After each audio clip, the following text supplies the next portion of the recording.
Bon dia a tots, manco a u. Soc un valencià cabrejat. Avui volia parlar-vos d'una notícia que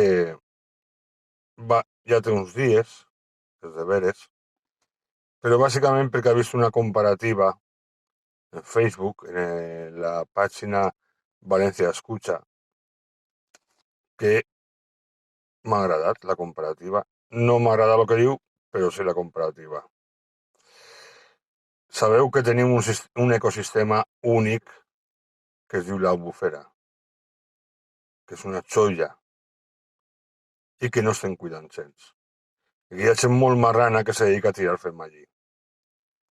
I l'Ajuntament dedica a l'any 3.913 euros a netejar l'Albufera, lo qual, sincerament, me pareix ridícul.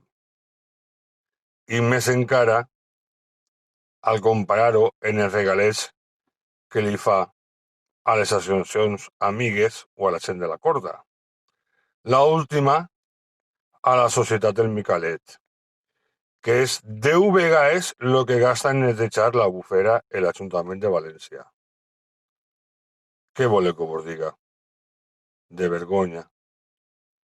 Tot el que siga autòdi té dinerets. Tot el que siga valencià, a podrir-se. Bueno, per acabar, una cita de Miquel Carbonell. No estem jugant a parlar millor o pitjor, sinó el ser o no ser poble. Au, cacau.